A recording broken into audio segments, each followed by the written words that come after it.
As far as I know, nobody likes learning about iPhone camera settings. But if you want to take the highest quality photos possible, and if you want iPhone photography to be as convenient as possible, then it's really important that you get the camera settings right.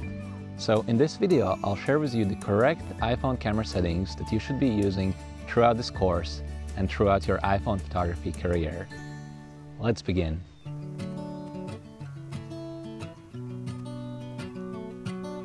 I'm going to start by opening the Settings app of my iPhone.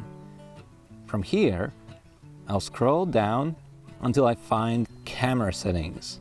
Once I open that, here are all the settings that are related to the photo capture and video capture using the Camera app of the iPhone. Now, you might see slightly different settings depending on which iPhone model you're using and also which operating system you have. So I'm using iPhone 11 Pro on iOS 14, and these are the settings I have. You might not have all the settings that I have on my screen if you have an older iPhone, and if that's the case, just adjust the settings that you do see on your own phone. We're going to start with formats. So formats is essentially the image file format that will be used to save your photos and your videos. And here you have two options. You have high efficiency and most compatible. I recommend that you go for high efficiency. That is a newer, more modern image file format and also video file format. So if you take photos using high efficiency, they'll take up about 2 times less storage space on your iPhone.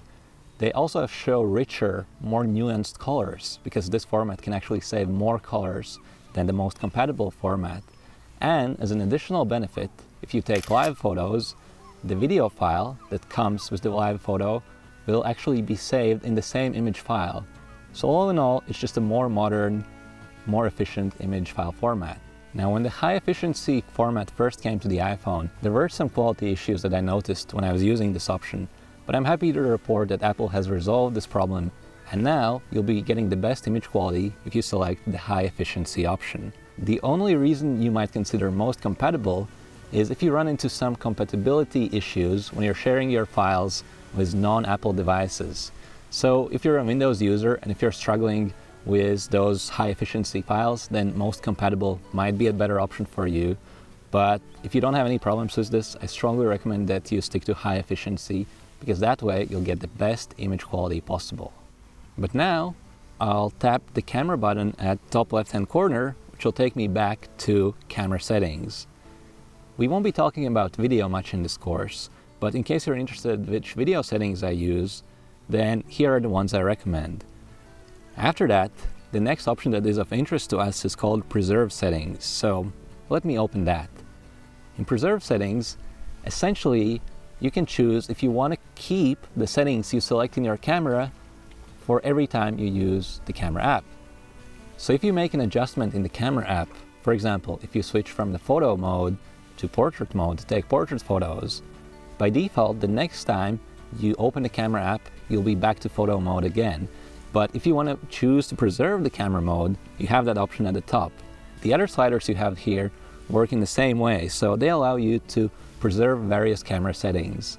I personally recommend that you keep all of these options off because you never know when you're going to need to quickly grab your iPhone and take a photo in a matter of seconds. And if for some reason you have the wrong settings or you have some kind of adjustment that you don't need, you might end up ruining that photo and perhaps there won't be another opportunity to take it. Because of that, I actually like the fact that every time I open the camera app, it resets back to the default settings, which happen to be the most useful settings for the most photos. And because of that, I keep all of these off and I don't have to think about it. If I make a change, the change is only going to stay in the camera app while I am in the camera app. When I pick up my iPhone later to start shooting, I'll be back to the default settings. So when I pick up my iPhone and when I need to start shooting fast, I'll be sure that I'll have the right settings that I need and I don't have to think about it at all. But now let me go back and let's look at the next setting, which is use volume up for burst. I recommend you keep the setting on, and what this setting will do is allow you to use the volume up button at the side of your iPhone to capture burst mode photos. Now, a burst mode photo is essentially a photo that's taken very quickly.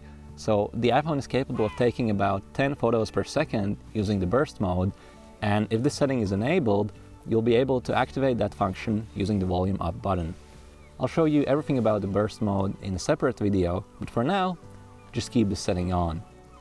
Next up, we have grid, and if you turn the setting on, you'll see the rule of thirds grid in the viewfinder of the camera app. So let me show you what that actually looks like. So as I open up the camera app, you'll see that I have 2 horizontal and 2 vertical lines across the frame, and I can actually use these lines to compose my photo according to the rule of thirds, and I can also use these lines to ensure that my horizon is straight. So it's a great tool for composing your photos. And while we're here, look at that image. I'm really happy with what I'm seeing.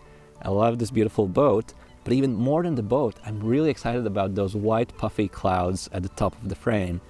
These are perhaps the best clouds you could have for photography, so make sure I press the shutter to capture this image. And while we're here, there's another thing I want to show you. So if you look carefully at the top and at the bottom of the screen, you will see that I'm kind of seeing a preview of what's outside the frame. So at the bottom of the screen, even outside the viewfinder, I can still see some sand, and at the top of the screen, outside the viewfinder, I can still see some sky and some clouds. This is a relatively new feature that Apple recently introduced, and I think Apple was really excited about it, but I wasn't, because for me as a photographer, it's really important that I get to compose my photos accurately, and one of the key composition decisions that I have to make is what stays in the frame and what goes out of the frame. As a photographer, you take the whole reality, you take everything in front of you, and you just frame a small part of it to create a perfect image, a perfect composition. But if you actually see what's outside the frame, it gets really confusing, and oftentimes you won't really know, or you'll struggle to see what stays in the frame and what stays out of the frame. And because of that, I'll go back to settings and I'll make sure that view outside the frame option is turned off. So now, if I open the camera app again, you'll see that the top and the bottom of the screen are now completely black, so I know exactly what stays in the viewfinder, and I don't have to worry about accidentally making the wrong composition decision just because I was confused about what stays in and what stays out of the final photo. But now, let's go back to settings again. The next setting I'd like to talk about is called Mirror Front Camera. And this setting is actually quite confusing, so rather than talk about it, let me show you what this setting does. I'm going to open the camera app again, and in order to switch to the front-facing camera, I need to tap on the icon at the bottom left-hand corner. So it's the icon that looks like 2 arrows that are kind of going in a circle. Once I tap there, I'm now using the front-facing camera. Now, I'm not an expert on taking selfies, but one thing that's really important is that you look at the earpiece of your iPhone. If you look at the shutter button instead, you are going to get a slightly strange angle where your eyes are kind of looking away from the camera, so you don't want that. Instead, make sure your eyes are looking at the earpiece.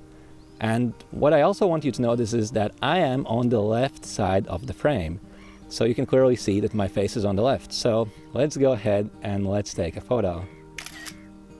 Okay, and now if I open that image by tapping on the image icon at the top left-hand corner, you'll see that I'm on the right-hand side.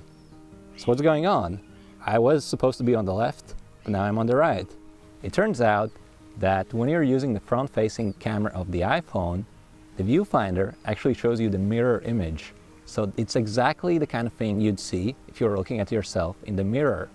However, when you actually press the shutter, you don't get a mirror image. And because of that, if in the viewfinder I was on the left, in the final image, I'm going to be on the right. Now that's kind of confusing because I just composed one photo, but I got something totally different. I don't want that. So to prevent this, I'm going to go back to the settings, and here I'm going to turn on mirror front camera. And if I now open the camera app once again, you'll see that this time when I compose a similar selfie, where once again I'm going to be on the left hand side, if we now look at the resulting image, I am indeed on the left. So that's how you can fix this problem. And finally, we have just a couple more settings left. So back in the settings app, the next thing you'll see is called prioritize faster shooting. What the setting does is essentially prioritize the speed of your images over image quality if you're taking a lot of shots quickly. Personally, I'd go for quality, And the newest iPhones, they're so fast in how they take photos that I've never really had a speed issue. So whenever I press the shutter, everything just works instantly and a photo is taken immediately. But what actually happens every time you press the shutter is that there's a lot of processing going on behind the scenes. You don't really see it, but when you take a photo, the iPhone does millions and millions of computations to give you the best image possible. And if you have the prioritize faster shooting turned on, some of those computations won't take place, so you won't get as good of an image that way. That's why I recommend keeping the setting off, unless you have some kind of problem with how quickly your iPhone takes photos. I don't have that problem, so I'm going to keep this off. And finally, we have Smart HDR. Smart HDR is a really great feature. On some iPhones, it could just be called HDR, but here on the latest iPhones, it's called Smart HDR. Now, HDR stands for High Dynamic Range. What this essentially means is that your iPhone will take the kind of photo where the entire image is properly lit. So the darkest parts of the image and also the brightest parts of the image will all be properly exposed. That means nothing will be too dark or too bright. The iPhone is really, really good at this. In fact, it does HDR much better than big cameras can do it. So that's actually a strength of the iPhone camera that big cameras lack. And Smart HDR is what makes it possible. I recommend that you keep Smart HDR on at all times. From my experience, it works so well that you don't have to worry about having it on. You can just keep it on and forget about it, and your iPhone will take the best photos possible.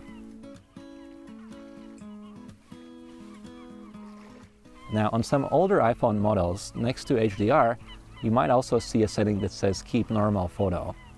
If you have that setting, I recommend keeping that on as well. But here on iPhone 11 Pro, I don't even have that option, because Apple is so confident that it's going to get Smart HDR right every time that it doesn't give me that option.